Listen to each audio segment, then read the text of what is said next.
Rebonjour, donc on va tenter aujourd'hui une vidéo. Alors la connexion ne marche pas, donc ce ne sera pas en live, mais on est sur le Moasso, hein, donc un des plus grands volcans actifs de la planète, un des plus grands également du Japon, et puis également un volcan qui est relativement dangereux. Et vous voyez derrière moi la caldeira ici, hop, comme ça, voilà. Et là on est de l'autre côté du cratère qui est actif, hein, qui est de l'autre côté. Et je vais passer en vue frontale. Donc là, vous avez devant, alors on le voit un petit peu, on est sur deux grands volcans en fait, hein. Vous avez le mont Kuju ici, celui-là, et puis on va remonter un petit peu en arrière, et vous voyez au fond la caldeira, et ici donc on est au cœur du cratère, enfin pas tout à fait dans le cratère actif est de l'autre côté, hein, mais sur les flancs du cratère actif actuel, et donc on a un usage du volcan aujourd'hui qui est assez récréatif, même si effectivement c'est quand même un volcan qui peut être relativement dangereux, puisqu'en fait là, vous voyez, il y a quelqu'un qui marche là-haut, on va voir si on peut y aller, mais on est sur les pentes donc du volcan, et vous voyez alors un relief particulier, et puis on peut observer également ici les différentes strates des différentes éruptions. Particularité du mont Asso, comme on l'a vu en cours, hein, c'est un volcan explosif, hein. Donc on a grosso modo deux grands types de volcans, explosifs qui explosent et effusifs qui vont rejeter plutôt des coulées de lave. Et pour schématiser très vite, ça donnera deux grands types de volcans. Des volcans type Mont Fuji, hein, stratovolcan, c'est-à-dire qui vont être constitués par strates en fonction des différentes éruptions, qui vont avoir des coulées de lave sur les flancs, et du coup qui vont monter assez haut. Et c'est pour ça que les plus hauts volcans de la planète sont plutôt des stratovolcans. Donc Mont Fuji au Japon, et puis Kilimandjaro par exemple pour l'Afrique. Le volcan explosif, lui, comme son nom l'indique, il explose, et du coup il va avoir tendance alors déjà à avoir une forme qui va procéder des explosions, donc moins régulières, plus atypiques, avec des profils pas forcément identifiables par rapport au mont Fuji par exemple. On voit tout de suite que c'est un volcan et que c'est le mont Fuji. Et puis surtout ils vont monter beaucoup moins haut, et souvent ils peuvent aussi être à l'origine de caldeira, comme c'est le cas ici. Et donc vous voyez qu'en fait, quand on va voir, alors les cratères bougent, donc on a derrière un ancien cratère, celui-ci, et aujourd'hui on est à celui-ci de là. Donc au fur et à mesure que les points chauds, le point chaud se déplace pas, mais c'est des plaques qui se déplacent, et donc on va avoir comme ça un volcan qui va évoluer. On l'avait vu un petit peu également sur le Sakurajima. Et puis comme il explose, en fait chaque point chaud va être plus facilement identifiable. Le volcan explose et puis se reconstitue un petit peu plus loin. Là on commence à voir un petit peu la caldeira, mais on va un peu monter en haut, et alors je sais pas si on va pouvoir aller vraiment jusqu'au fond et voir le cratère. Ce qui est intéressant également, c'est que le Japon est un pays assez sécuritaire, ça aussi on l'avait déjà vu. En revanche, quand il va s'agir des villes ou des volcans, il y a relativement peu de... Les accès sont assez ouverts, c'est-à-dire que je pense pas qu'il y ait une barrière de l'autre côté là-bas. On arrive à pic sur le cratère, c'est assez peu contrôlé. Donc c'est intéressant, c'est moins, le métro est beaucoup plus contrôlé que le volcan, en quelque sorte, les quais du métro qui vont être systématiquement fermés, que ici un espace sauvage du volcan où on peut évoluer avec une certaine liberté. Et encore une fois, c'est pas le Puy-de-Dôme, c'est pas les volcans d'Auvergne. Celui-là, comme je l'avais dit en cours, il a explosé, il y a eu une explosion en 2024 quand même. il me semble que c'est 2024. Non, non, c'était 2020. Il me semble que c'était 2020 plutôt, automne 2020. Donc il est quand même actif. Hein. Puis là, ce que vous voyez, les nuages, hein, le panache ici, hein, c'est ce qui fume de l'autre côté en fait. Hein.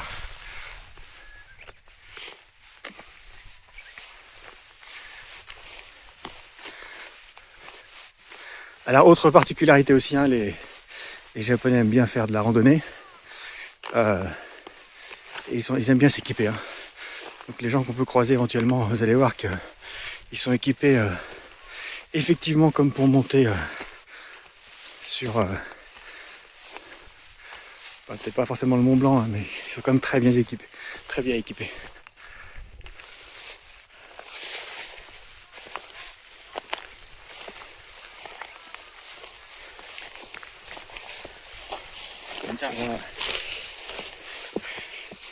Alors ils sont pas tous très bien équipés. Hein. Parce que lui, vous voyez que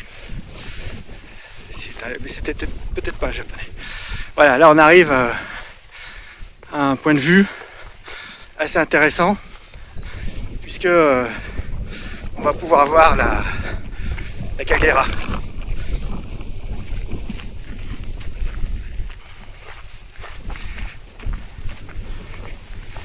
On voit également le sol, hein, noir. Et ici, beau point de vue. C'est là qu'il faudrait venir hein, pour faire la sortie sur le terrain. Parce que on a quand même pas mal de choses à évoquer ici. Hein. Alors certes, il y a la question du volcan, du volcanisme, tous les aspects de géomorphologie, hein, qui ne sont pas forcément ma première spécialité. En revanche, vous avez ici donc, en termes de topographie, hein, la caldeira ici. Hein. Donc il faut imaginer qu'on avait un volcan hein, qui était là-haut comme ça, hein, et qui s'est effondré sur lui-même.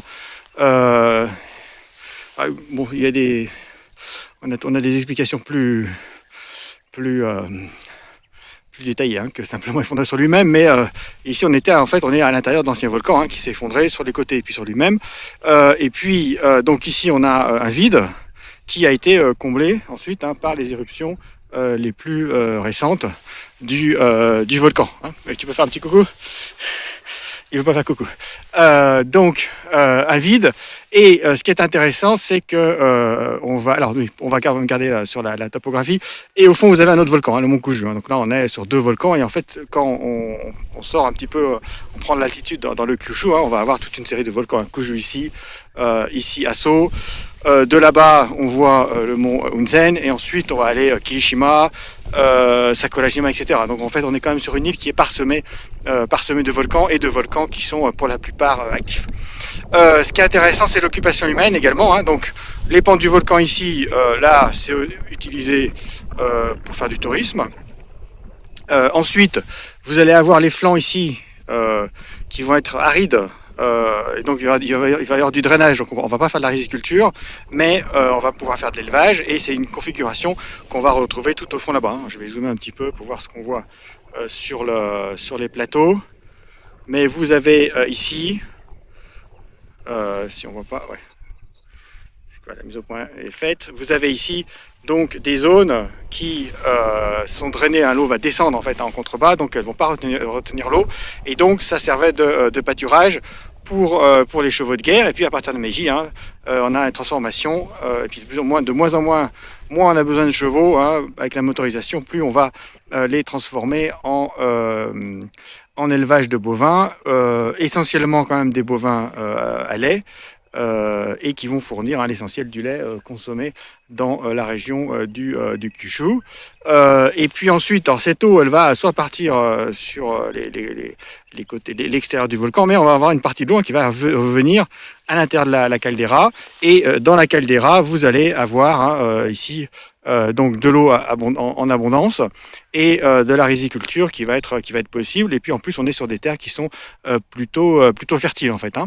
Et puis cette riziculture aujourd'hui, elle est de plus en plus transformée en maraîchage. Hein. Et donc on a tout autour de ces cratères, hein, à l'intérieur de la caldeira, du maraîchage. Hein. Et puis on pourra rajouter également une activité touristique, puisque les parcs à bovins ou éventuellement les élevages de chevaux, aujourd'hui vont surtout servir à de l'activité touristique. On va continuer à monter là-haut. Et également, on va retrouver des lieux de villégiature, des vaisseaux, hein, donc des résidences secondaires pour la bourgeoisie, les hautes classes de Kumamoto, voire même de Fukuoka, qui peuvent avoir des résidences secondaires autour du mont Aso. Surtout qu'on est quand même en altitude. Hein. Quand on était tout à l'heure en plaine, hein, il faisait 15-16 degrés. Là, en montant, il fait déjà 13 degrés. Et du coup, on est sur un climat l'été qui est assez frais et relativement un petit peu moins humide que sur les littoraux. Et on va voir jusqu'où on peut aller. Vous avez ici les vestiges également d'un téléphérique. Mais ce qui est dans le volcan, alors c'est un petit peu comme dans la rivière, hein, quelque part avec les crues. Hein, ça reste jamais longtemps en état, hein, puisque quand même, quand il y a l'explosion, hein, donc cette explosion de 2020 avait carrément laminé toutes les structures autour. Elles ont été reconstruites depuis, hein, mais on est quand même que sur du temporaire. Bon, ici, tout à l'heure, on ira voir là-bas, mais vous avez des paysages, hein, avec des... je crois que cette espèce de château dans le ciel ou de route dans le ciel, hein, d'un des dessins animés de Miyazaki Hayao s'est inspiré d'un de ces chemins comme ça, hein, puisqu'effectivement, on a l'impression d'être très haut dans le ciel.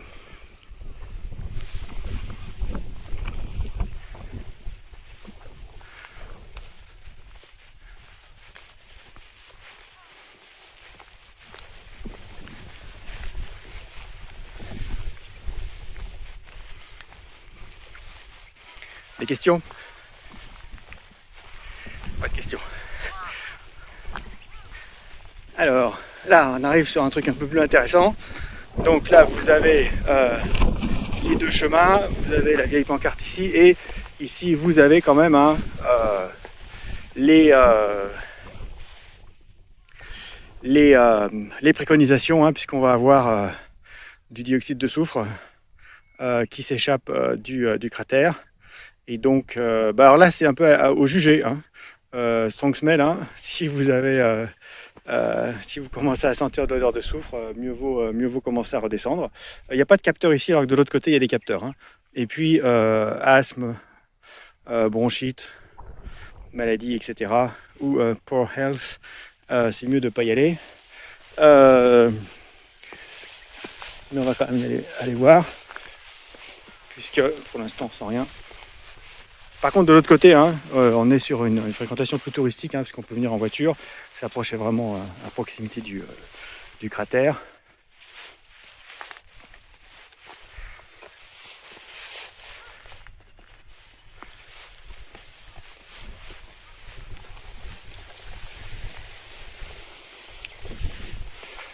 Mais le risque volcanique reste quand même un risque limité, dans le sens où, en général, on a des signes avant-coureurs, hein,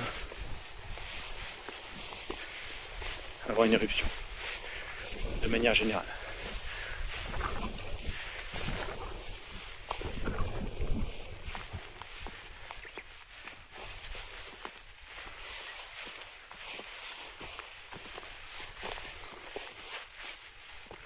Tiens, tu vois, c'est ça, la pierre fonce.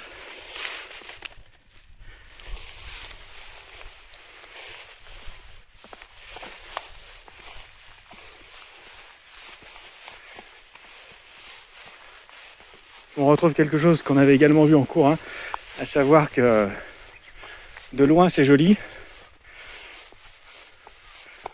pas forcément le mont Aso, hein. Le Fujisan de loin c'est joli, mais plus on s'approche du cratère, moins c'est joli en quelque sorte.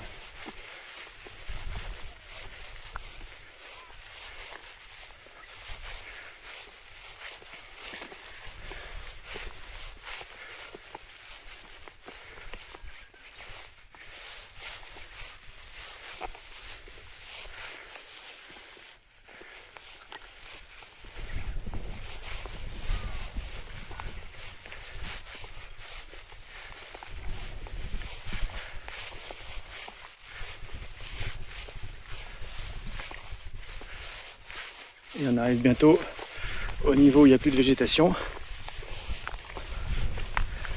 Même si on a toujours végétation rase pour l'instant.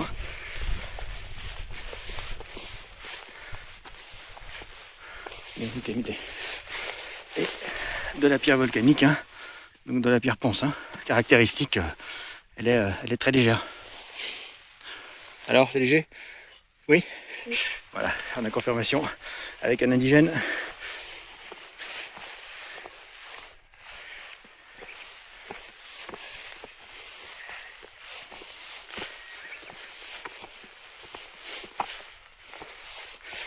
Alors, autre chose intéressante dans le Kyushu, hein, il n'y a pas d'ours. Donc, c'est relativement tranquille. Et jusque là, il n'y a pas de... Les sangliers ne montent pas jusque là. Alors, on voit bien la caldeira, hein, tout autour.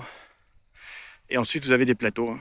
Et puis après, le relief de plateau est transformé par le deuxième montagne, le deuxième massif de relief lié au mont Kuju. Mont Kuju également intéressant, hein, puisque vous allez avoir un usage pour faire du ski. Mont Asso, il y avait une station de ski, mais aujourd'hui, il n'y a plus de neige. Donc, elle ne fonctionne plus.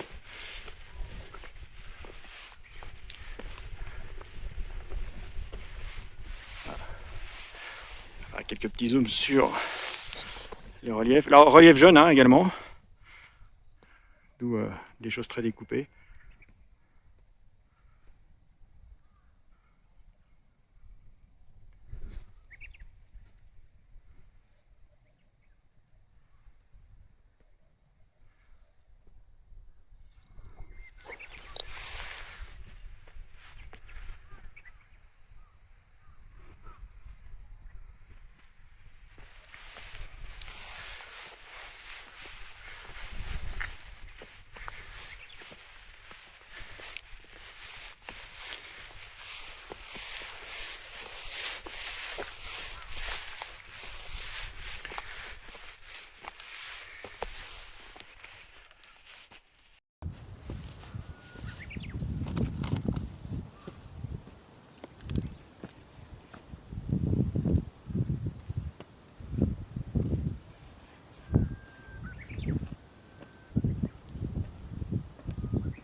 Un petit coup hein, pour vous montrer comment nos amis japonais montent là-dessus avec tout l'équipement nécessaire. Bon, peut-être qu'il va aller à proximité du cratère, hein. Mais ils sont bien équipés en général. Alors c'est vrai qu'il ne faut pas non plus rigoler, hein. Parfois au Japon il y a des gens qui sont perdus dans la forêt et qui manquent de mourir. Bon là vous voyez qu'il y a quand même de l'occupation humaine, hein. Donc on n'est pas non plus dans un cadre aussi sauvage, hein, mais effectivement c'est ce qui peut être dangereux, surtout ça va être quand vous allez sortir du sentier en fait, hein, puisque là on est quand même sur des coups, alors pas tout à fait des coulées de lave, hein, mais il peut y avoir quand même des zones qui peuvent être un petit peu plus faibles. On a des ça peut tomber, ça il y a des choses qui descendent comme ça. Donc c'est pas non plus. Et puis il peut y avoir des trous, hein, là-bas, vous allez aller. Mieux vaut ne pas s'écarter du chemin. Hein, voilà.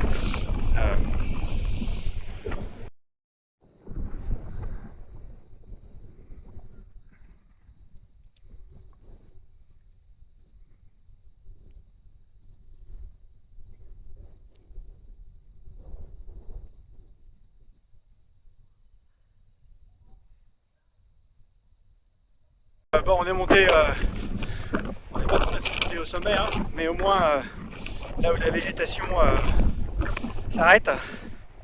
Et puis, alors j'arrive plus à passer en directement en version mais c'est assez joli. par température, et puis sur les flancs d'un volcan actif. Hein. Il y aura des trucs à faire sur la roche, sur les modelés, et ici, là on est sur de la pierre ponce. Surtout que c'est ce type de choses là qui a été éjecté en 2020. Donc là elles sont assez, celles-ci elles sont assez récentes. Puis là-bas vous avez celles qui ont été modelées par l'érosion. Voilà. Et ben c'était un test. Je pensais le faire en live, mais il n'y a pas de connexion ici. Et une prochaine fois.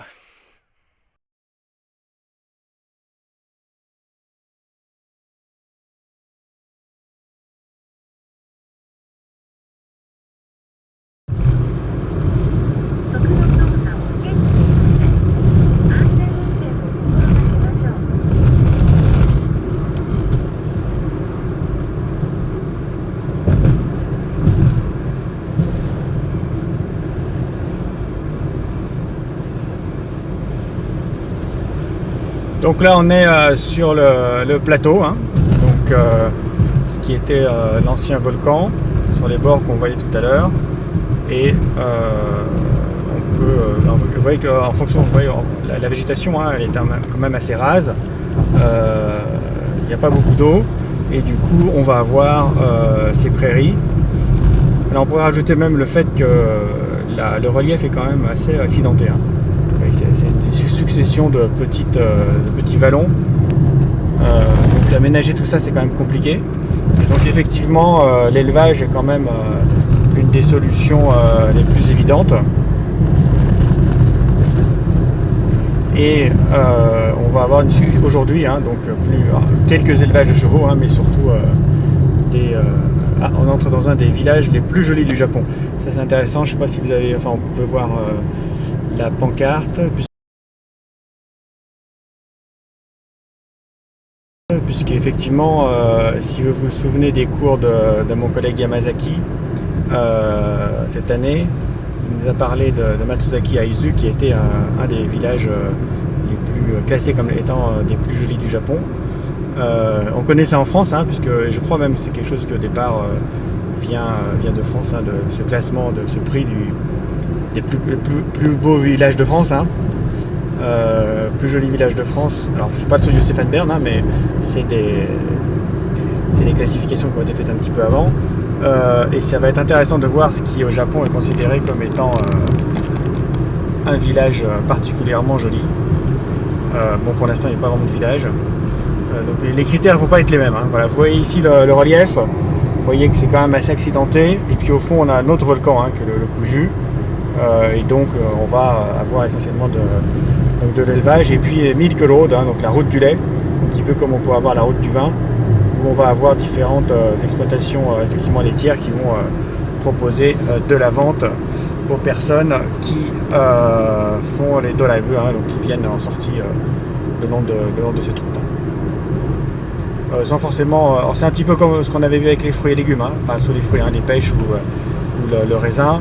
Le lait est vendu par très grande quantité et on va pouvoir l'envoyer conditionné au frais pour l'offrir en cadeau en fait, hein. Donc il ne faut pas imaginer qu'ici on aurait un lait qui soit un peu moins cher, qu'on consommerait de façon plus tranquille.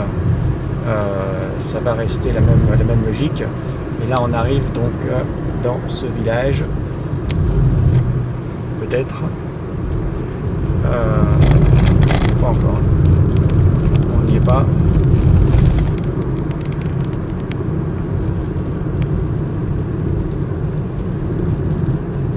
Exploitation forestière peut-être ici.